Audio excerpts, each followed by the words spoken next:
Hello and welcome. This is the second session of the Pageant Success Workshop that we are going to jump into today. And let me stop sharing that screen so that we can get together here face to face. All right. So let's jump right in. Today, we are going to be talking together about presence, that nebulous thing that we talk about yet struggle to define. We are going to dive into what that is, how to have it, see where it will make a difference for you in so many life situations, not just within the pageant arena. So I want you to think for yourself about a time during competition or in everyday life when you felt like your presence was compromised. And then we'll dig into that and look a little bit closer as to why that happened and how we could avoid it, if you'll keep it in the back of your mind as we go through this topic together today.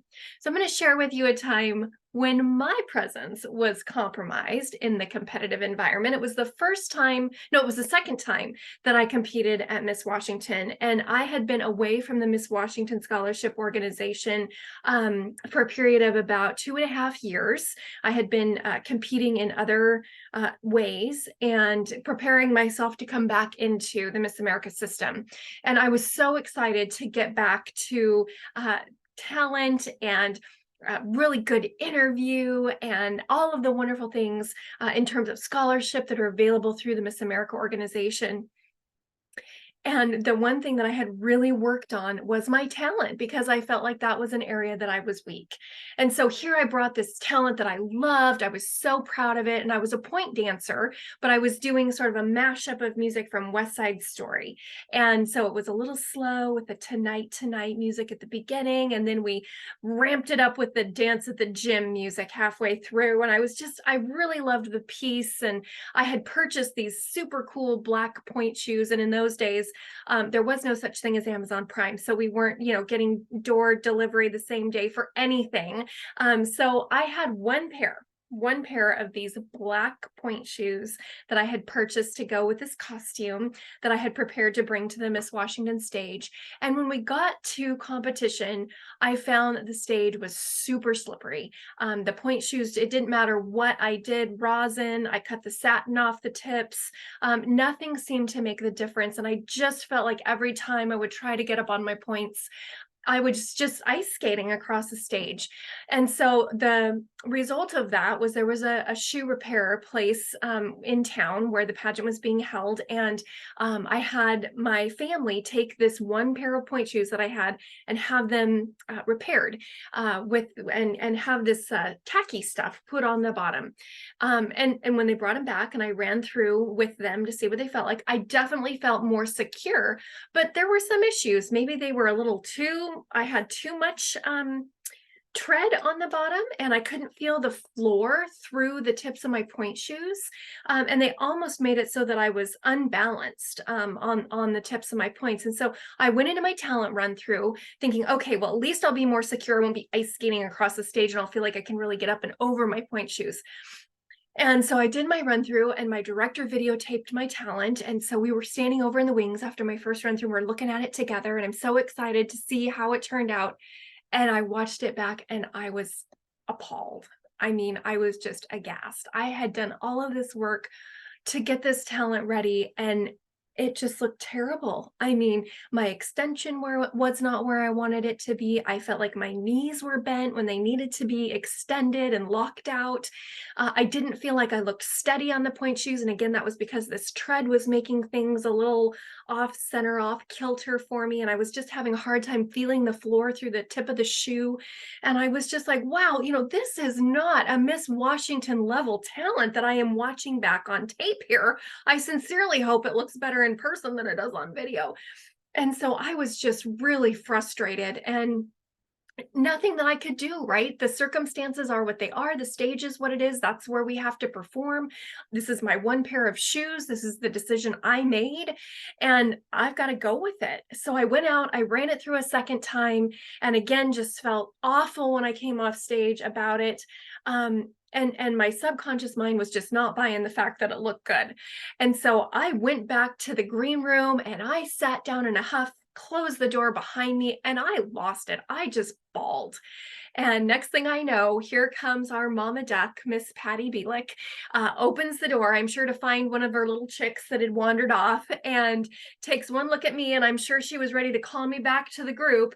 And she saw my face, and I locked eyes with her, and she looked at me and she just said, I'm going to give you a minute, and backed slowly out the door, closing it behind her, giving me a chance to regain my composure. But I can tell you, in that moment, that all important presence that I had worked so hard in my preparation, and now coming into competition week, to bring to the stage, to bring to the interview room, bring to my judges and the audience, was completely compromised by this experience that I had had during my talent run through. It was gone. My presence was gone.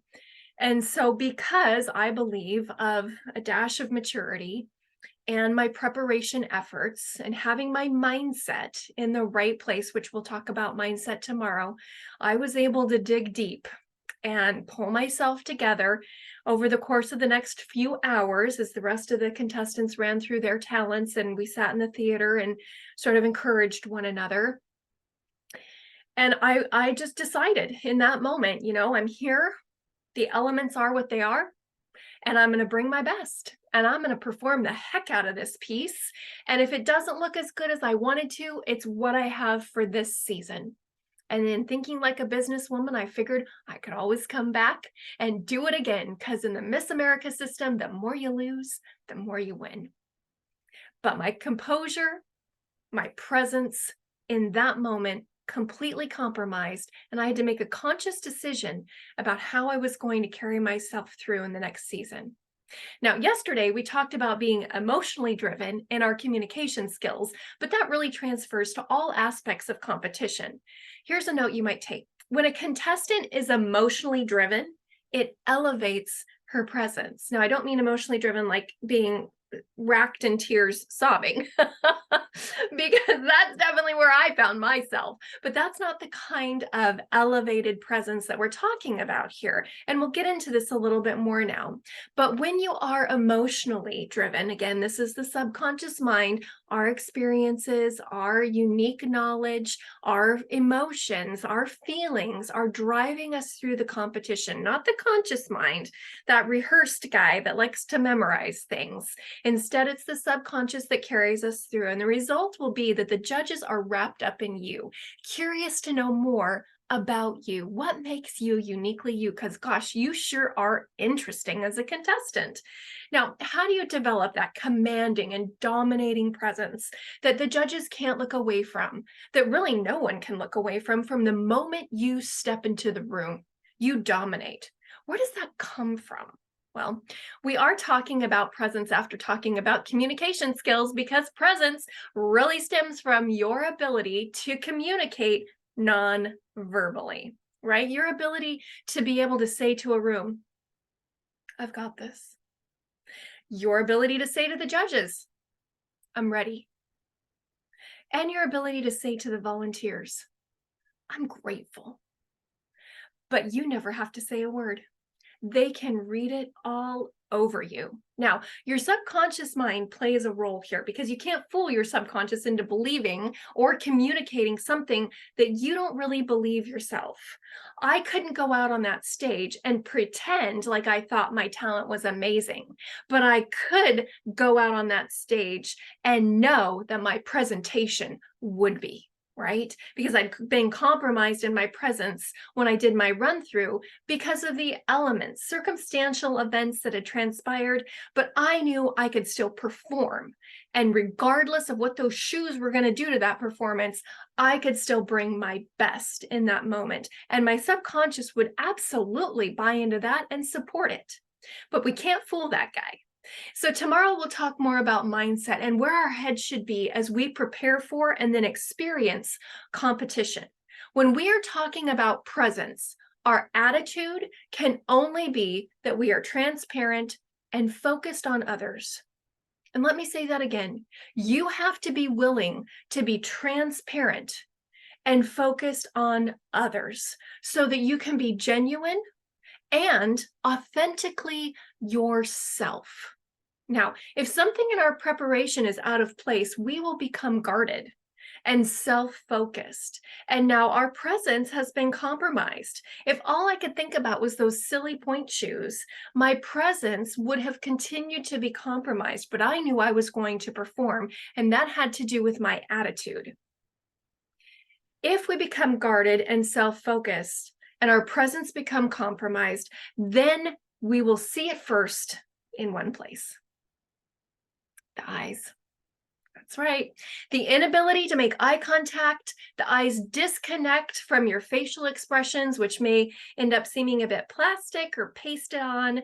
You're visibly uncomfortable in your body language. Your voice pattern and pitch will either notch up or notch down, depending. You may seem hesitant, or you may become aggressive or overly assertive, which will send people running, especially the judges. And because you seem so uncomfortable, the judges will be uncomfortable as well as the audience, because no one can quite figure out what's going on with you, but they've moved on to another contestant that they feel more comfortable with because that contestant seems more comfortable on stage or inside the interview room.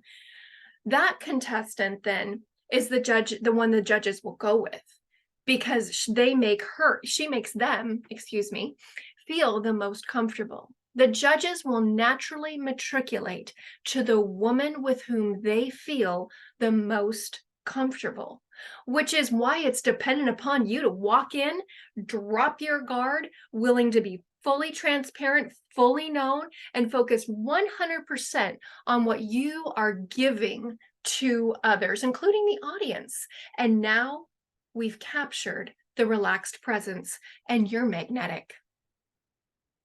Here's a note. When your guard goes up and your focus turns inward, you lose your unique flair and flavor. When your guard goes up and you turn inward, you've lost your uniqueness. It's poof, gone. And when we talk about mindset tomorrow, we will put some strategies in place to keep that from happening, because we are doing this so that the best version of you shows up and stays in play throughout this journey. So now let's look at how we get to a place where you feel confident to let down your guard, be vulnerable with the judges and the audience, and bring out that natural spontaneity that is so captivating. This is why we are here. Let's manifest that kind of presence. First, we must be transparent and others focused. Transparent and others focused. I'll say it again. Transparent and others focused, because how else are they going to get to know you? This is why we say fitness or swimsuit, evening wear, talent are one from the neck up and not the neck down. Your presence is communicated from the neck up. Yes. Now, the preparation for wardrobe selection for evening gown, fitness, talent, those are important to those phases of competition, certainly. And the way that you prepare those phases of competition is important. And no doubt there will be a handful of contestants who will be prepared equally well as you are. But what will set you apart is what's going on with your communication from the neck up, non-verbally, through the eyes and the facial expressions, the way you're reaching out to the judges and the audience and drawing them to yourself. The consistently high-scoring contestants will dominate because of their presence in the various phases of competition. And I'll give you an example. So if we think about most recently, the Miss Universe competition was occurring in El Salvador, and we saw a winner selected in Miss Nicaragua. And if you go and watch any of the preliminary competition, and there's a lot of it, you will see that there are women who are equal as far as us looking at them on stage in the swimsuit phase of competition. She's a 10 and she's a 10 and she's a 10.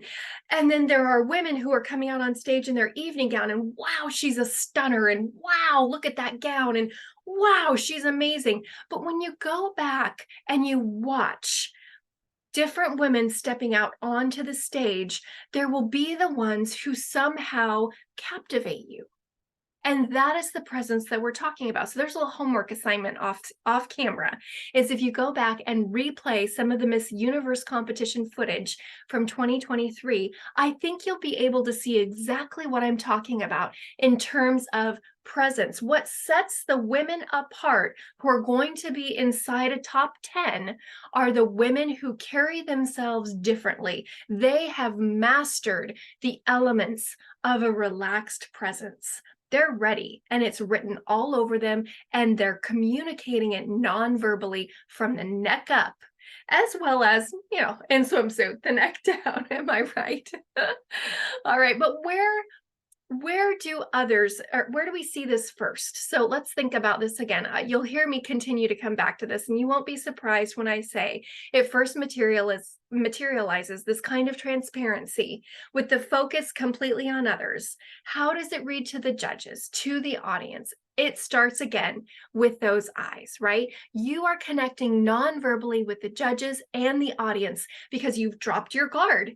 Your eyes are not guarded. You're fully willing to be known and transparent, right? The eyes are the window to the soul. We've heard that said before. Your focus has come off of you only to be placed squarely on them. And they can see it and even feel it radiating in their direction. They can sense it. It is undeniable. I'll tell you a quick story to further illustrate here. I just watched a title holder, maybe, it was a few months back, perform at an event. All right. So she wrapped up her performance without ever engaging me as an audience member. Now, I don't know what was causing her to be guarded, right? But those eyes, right? Throughout the performance, she was clearly focused on herself. She was focused on her clothing.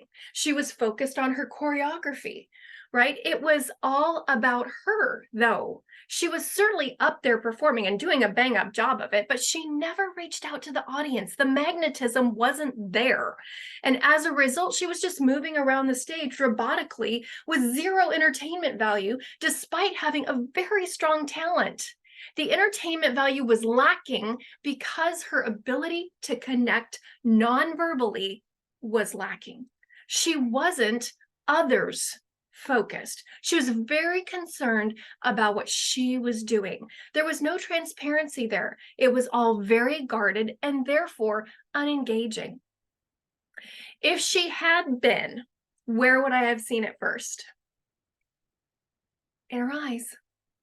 If you've dropped your guard and you aren't focused on yourself, your subconscious is engaged and you are emotionally driven to entertain. You can reach out to the audience, to the judges, and draw them to you. They will know you're there for them and you are giving of yourself to engage them fully. And now you're magnetic. And not just in talent, but in fitness, evening wear, on-stage question, magnetic.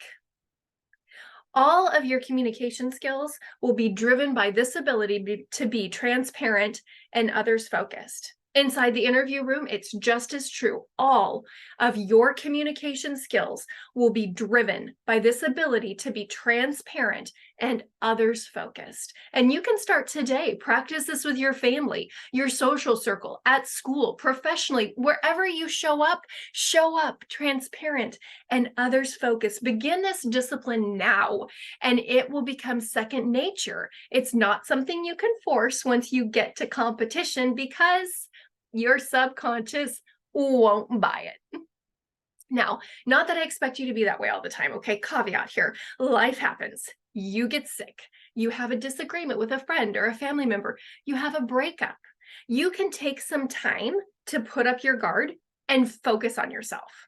But when you're ready to get back into the world and bring it your best, well, here are 6 tips. Really, 6 requirements for you to be transparent and others focused. What needs to be in place? I'm going to tell you right now. 6 things.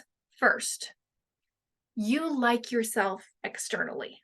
Now, I'm going to tell you a quick story about me at the Miss USA competition. So when I won Miss Washington USA, I had come out of the Miss America system. I needed kind of a new refresh on the wardrobe because, as we know, America wardrobe is not exactly USA wardrobe. So I needed an evening gown and some other. They provided the swimsuits, obviously, through a swimsuit sponsor, and but I needed a gown, and I needed some other wardrobe as well. And so there wasn't like a huge budget at Washington USA at the time, and fortunately, they did have a gown sponsor. So they flew me across the country to see this gown sponsor who was in Rhode Island. And I walk in and was invited to select a gown off the rack. And then in order to make it a custom gown, they started cutting into this gown to give it a front slit and change the back on it and make it into a halter. And so they started doing, well, this gown was basically a lace sort of mesh with some sleek things underneath to make sure that everything was covered, right? And the slit, once it was cut in, ended up being more of sort of a front and to the side slit. It wasn't quite on the side. It was a little too much toward the front. And it was quite high, maybe a little too high for me at the time. And then for the straps for this halter, they used rhinestone straps, which, if you're familiar with rhinestone strapping, they're literally held together with like a thread. So if you kind of your shoulder just wrong, you could kind of pop one. So needless to say, once this gown was completed, I hopped back on the plane, fly across the country. They shipped me the completed gown a few weeks later. I shimmy into it, and I know that there is no way I'm getting in and out of this gown in a speedy manner. Which is kind of a problem when you're competing at a pageant, right? You kind of need to do some quick wardrobe changes at times. And so initially that made me uncomfortable. Then the slit kind of front side, can they see up my dress? Made me uncomfortable. And then because funds were tight, I had to borrow a pair of shoes, and the shoes that I borrowed were about a half size too big. Now, I did everything that I could to make these shoes fit, and they just didn't. So here I am at Miss USA in my evening gown, worried the judges can see up my dress, praying I don't pop a rhinestone strap, walking out on stage with my little heels that are a half size too big, and they're slingbacks. So I'm clip, clop, clip, clop, clip, clopping my way across the stage, praying that no one notices. And I was just so caught up in not liking how I was presenting myself externally, that it was really, really difficult to produce that presence, that magnetic presence. So just a tip, ladies, as you are preparing your wardrobe for your competition, please make sure you have all the right elements in place so that you like yourself externally. You feel good about what it is that you are putting on. And I do know that sometimes that can create some tension between leadership. And I mean, I had to wear this gown, right? It was a sponsored gown, and that was what was available. I didn't have the option of going out and selecting something else. And so I know that sometimes that can be, a challenge. And so we have to find ways that we can overcome that, like I did with my talent. I just have to perform the heck out of it. So I got to Miss USA and I was like, I just have to roll with this and bring my best. And that's all that we can do. But it is difficult to have a relaxed presence when we have this nagging thought in the back of our mind that there's something about our wardrobe, our hair, our makeup, our jewelry, our shoes that we don't really like or we don't really care for. We need to try to address those things in advance of the competition, so we walk into competition fully confident, fully comfortable, because when we're not comfortable, we can't make the judges and our audience comfortable. So we want to feel completely at ease and pleased with our external appearance. Like yourself externally. That's number 1 of our 6 tips for the relaxed presence. Number 2, your walk, your posture, your stature, your carriage across that stage, the way you walk into the interview room, the way you sit or stand during interview, these must be emblematic what we expect of Miss Title Holder. You need to be practicing walking in your heels, practicing walking in that gown on another stage before you ever hit the competition stage. Your walk, posture, stature, and carriage. And I'll tell you, fitness walk, evening gown walk, walking out on stage in your interview attire and how to stand in it in a particular way, those are things that we get into during one-on-one. They are so important in terms of your overall presentation of your presence, your uniqueness. And in that moment, we really want you to be at your best. So it is important to be practicing these things outside of workshop time or independently on your own. If you can get in front of a mirror in a studio or an aerobics room, anything that you can do to be able to see how you're carrying yourself is key to presenting yourself as Miss Title Holder, demonstrating what kind of Miss Title Holder you will be. When you walk out on that stage in evening gown, the judges need to know if they send you to a gala event or some kind of special occasion, that they can be assured that you will represent the organization well, and they can see it in the way that you carry yourself through a room. Right? Okay, so the shoulders, I'll just say, when we are not feeling confident and relaxed in our presence, and we're not carrying ourselves in a manner that is emblematic of a title holder, you will see contestants' shoulders start to roll in. And the way that we carry ourselves for a pageant is unique, and not necessarily the way that we would carry ourselves when we're walking through the supermarket, right? So our shoulders, you know, if we're not feeling that confidence, that overall mindset isn't there, we don't have the elements of the relaxed presence in place, so the shoulders rolling forward, the head will start to drop a bit. And the judges pick up on these cues. Again, these are nonverbal cues, and they'll see it. They'll see it from a mile away, and they'll see it immediately. All right. So number 3, we're going to focus more on the opportunities than winning. I did just say that. We are going to focus more on the opportunities than we are on winning. This is not just a crown. This is not about the glamour, the banner, winning, right? This is about so much more. If you are focused only on that moment when they're going to put a crown on your head, that only puts pressure on you, and it does not align with the mindset of leadership. We are here for every aspect of this journey, and we are going to embrace all of it, which includes what you will take from the pageant, but also, and more so, what you will give. Because the more you give, the more you get. And we are preparing to be Miss Title Holder. And what does she do with her time? She gives of herself to serve others. You are preparing today to be her every day in your leadership, which is much more than just simply trying to win a title. Does that make sense? Number 4, your goals must be developed, defined before you ever set foot in competition. Your goals must be defined in terms of what you plan to give to the job and what you will take from the job.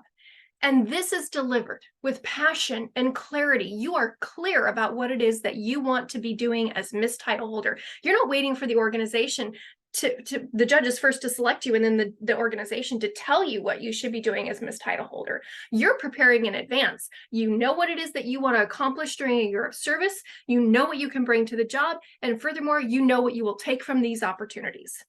Now, primarily your community service, which ties back to the framework we learned yesterday, right? The problem, the negative impacts, the resolution. As Miss Title Holder, you will educate and advocate. You educate through the problems and the negative impacts, and you advocate through the resolution.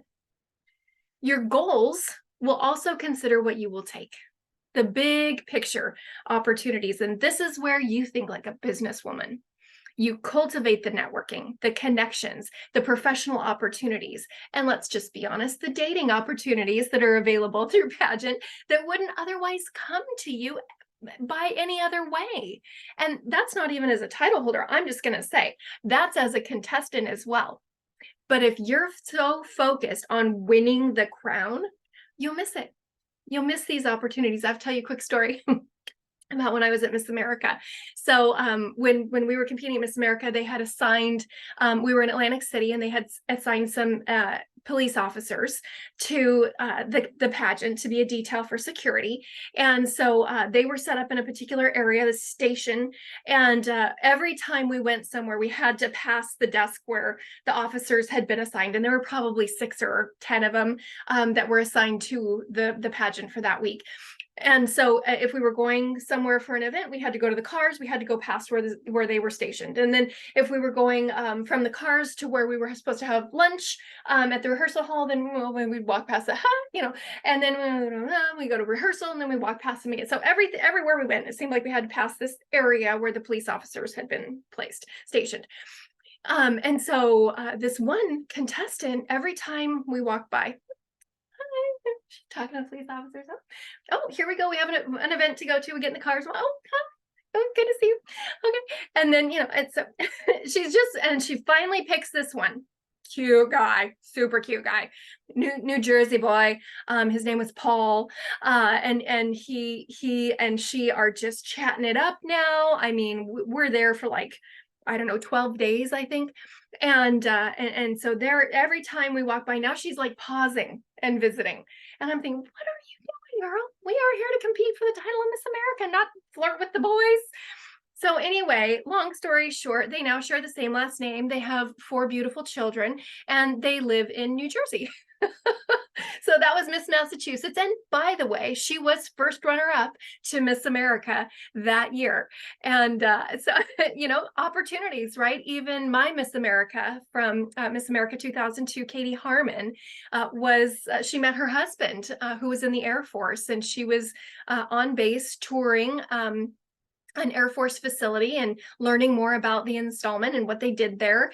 And her husband leaned over to her chaperone for the event. And as Miss America, he leans over to the chaperone and says, "Can she date?"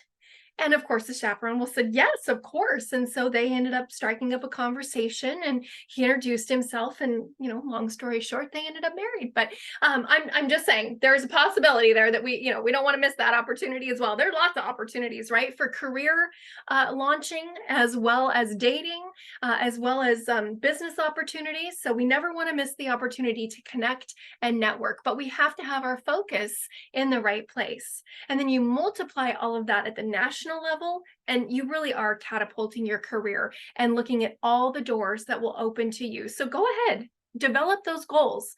Think about it in advance before you ever walk into competition, and don't be afraid to consider fully what you'll give to the pageant journey, but also what you will take from it. You intend to take something from it in terms of the experience or the connections. These all come beyond the crown. These do not require a title or a sparkly hat.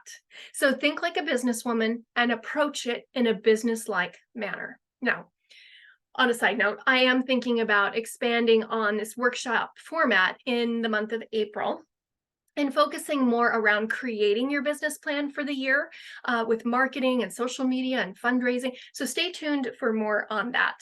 All right, moving on. Tip number 5, you must have great communication skills. In order to have a relaxed presence that we carry into competition, we have to know that we are excellent communicators. First, our interpersonal skills have got to be keyed in. Now, what are our interpersonal skills? Well, that's the ability to communicate one-on-one with an individual and make them feel like they are the only and most important person in the room. Listening skills are engaged, and every fiber of our being is focused on that person.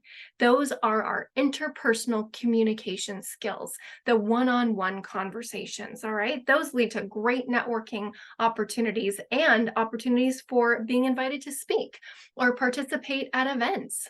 Second, we must have great interview skills, and we have to know it. All right, we've got to be comfortable with that visualization process, reacting to a topic, going head on, using how we feel and why we feel the way we do for our tight thought organization, and the content is all driven from that place of our unique knowledge and experiences. All right. And third, we must have great extemporaneous speaking skills. And that is the ability to get up in front of a room and speak, whether it's about the organization or your service initiative or something else, being completely comfortable getting up and delivering communication in a speech type format that is not memorized, that does not require note cards, and you are so emotionally driven and emotionally bonded to the subject matter that you are completely comfortable speaking for even up to 20 minutes without note cards. Those are great extemporaneous speaking skills. And again, we get into this more during one-on-one coaching, but this is just high-level overview of what is required for the relaxed presence.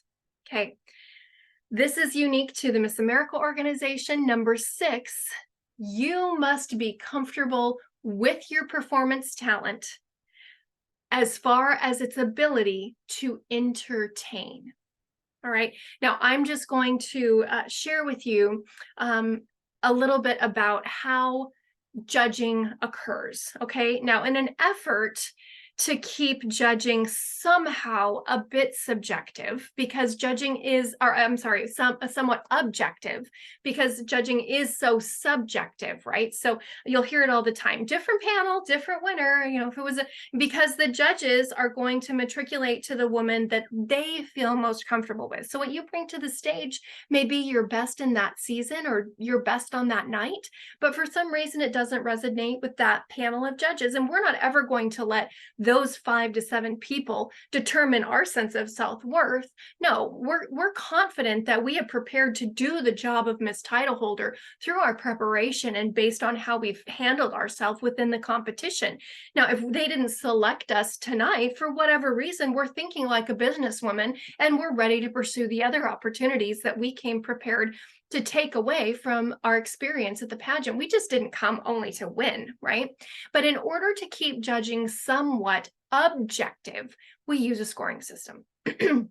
Now, when the judges begin their process of sitting down and going through a judge's orientation to learn how to use their scoring, they're handed a piece of paper and it goes through the points 1 through 10, right?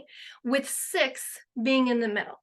Now, for me as a judge, when a contestant steps onto stage or steps into the interview room, she steps out as a 6. Now, what is 6? Average.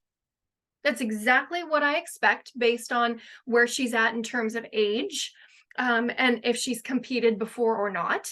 She is just stepping out there. She hasn't impressed me in any way, connected with me in any way yet, where I feel like I would ratchet the points up or whether I would take the points down. And so it's up to the contestant now to convince me that she is ready for the job, that she is right for the job for this year, that she is fully prepared, right? And so we move up from 6 average to above average to a 10, which would be excellent or perfect even, right? Which I haven't met a perfect contestant yet, but I've certainly given some 10s.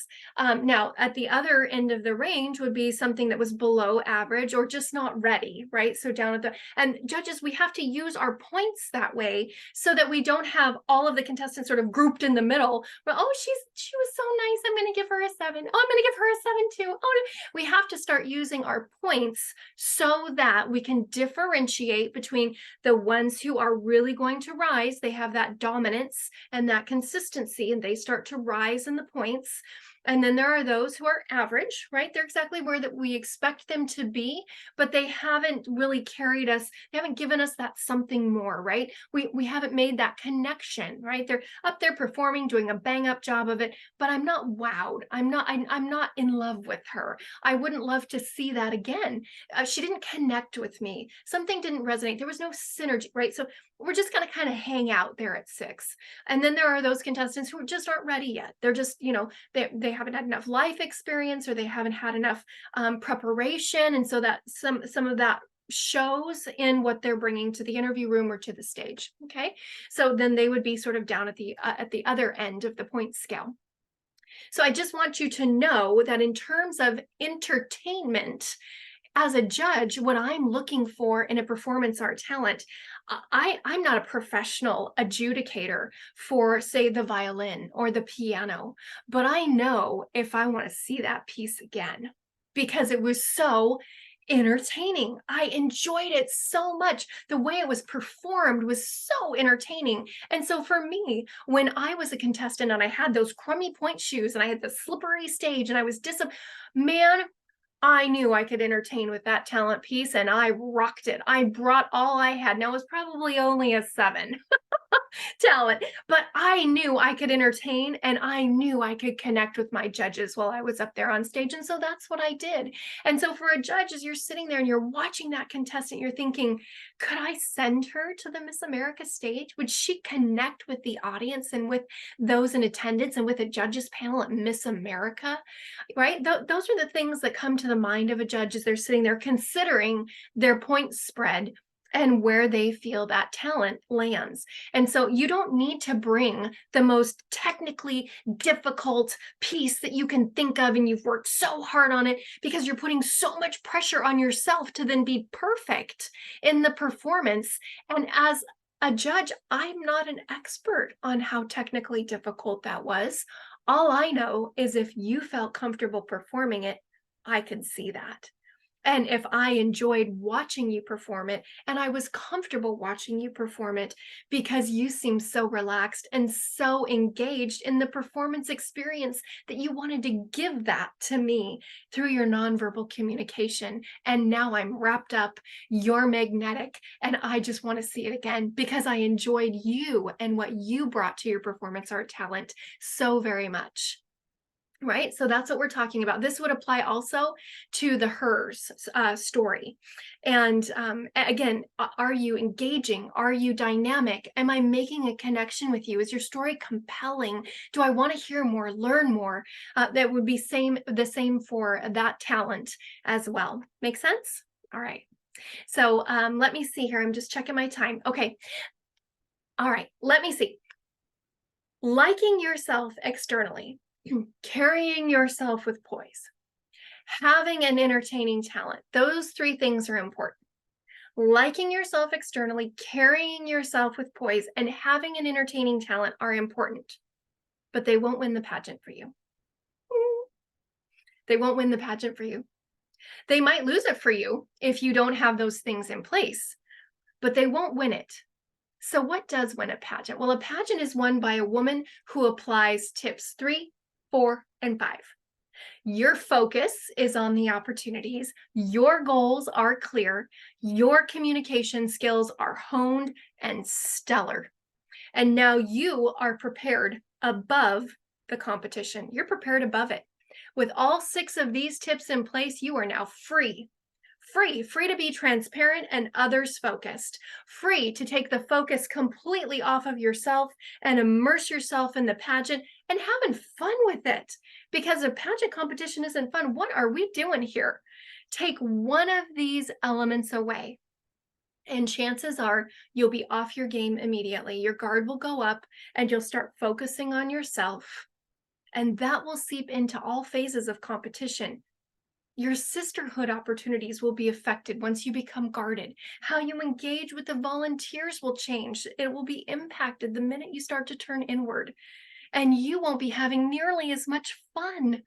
But if we employ these 6 tips, your presence will be magnified, right? So I wanted to share this with you. Again, just want to encourage you, go look again at the preliminary competition videos for Miss Universe and then watch the final, right? And you will see the 6 elements of the relaxed presence in play. Well, the 5 really, because they're not doing a talent presentation. But even during the national costume presentation, you can sort of see who feels comfortable, right, in that costume presentation. So go look at a video of the new Miss Universe and see what her presence is like, even if you don't feel like you have time to watch the whole preliminary competition. All right.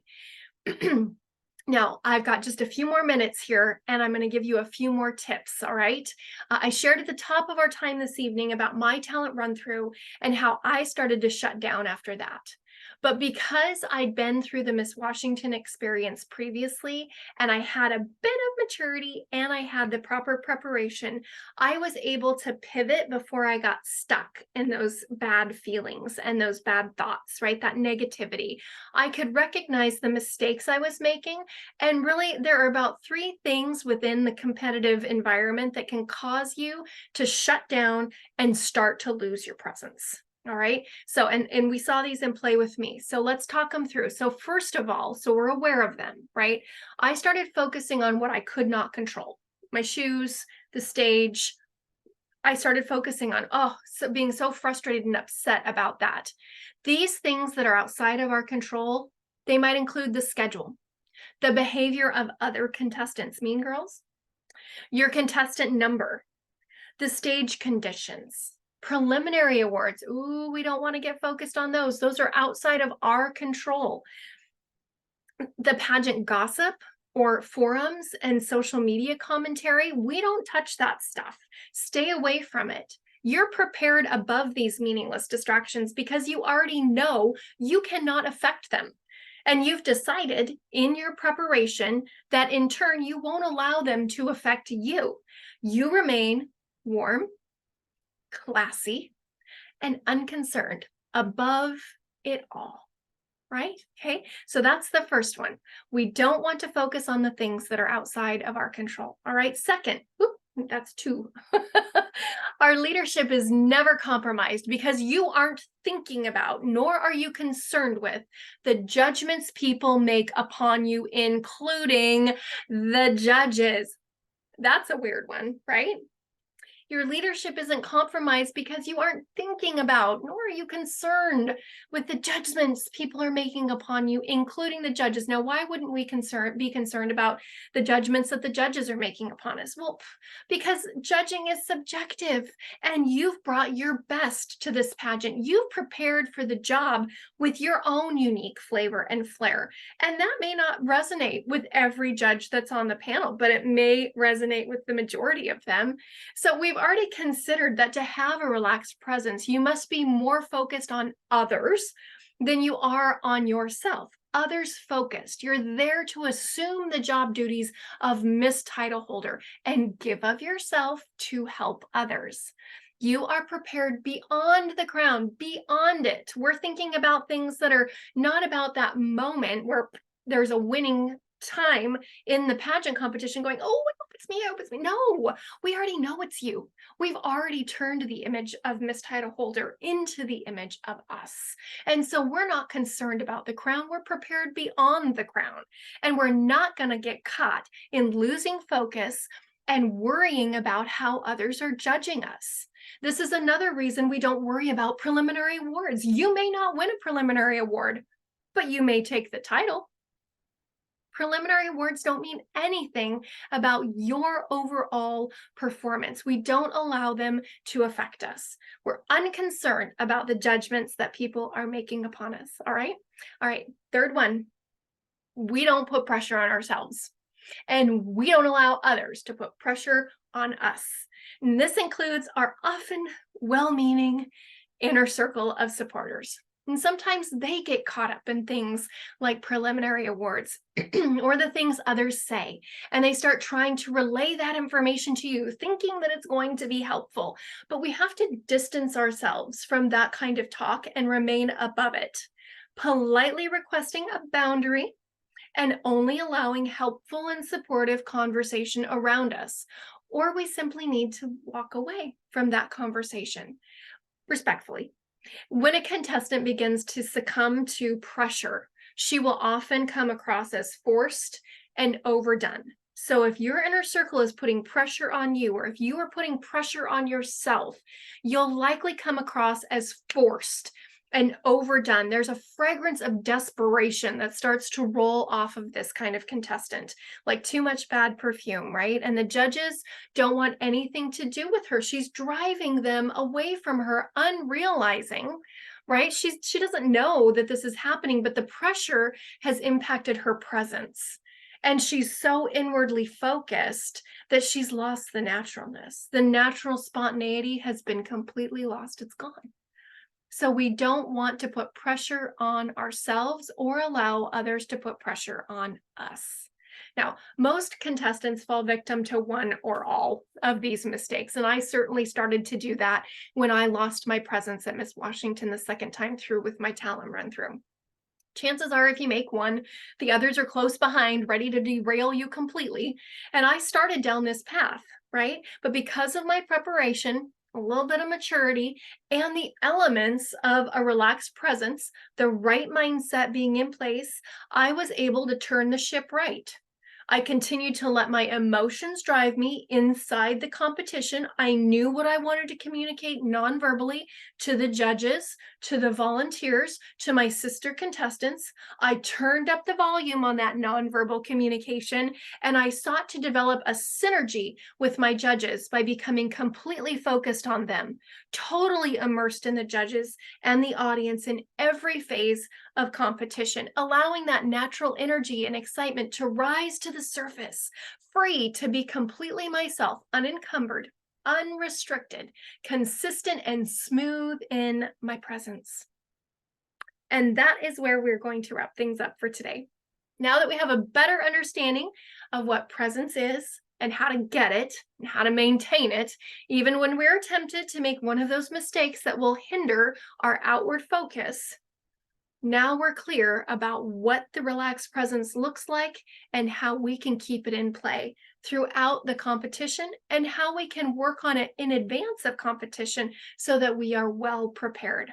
All right, so I look forward to seeing you back here for our third session when we will discuss mindset, what it looks like as we prepare, the mindset that we carry into the competitive environment so that we remain emotionally driven with a smooth and commanding presence, our excellent communication skills in place, and a business-like approach to our vision and goals for what we will bring to the job and what we will take from it. All right. Again, just a reminder that the link for this workshop time has been provided to you for personal viewing. It is private for you and for your use and not meant for showing it within a group. All right. Thank you so much. We'll see you for Mindset in session 3.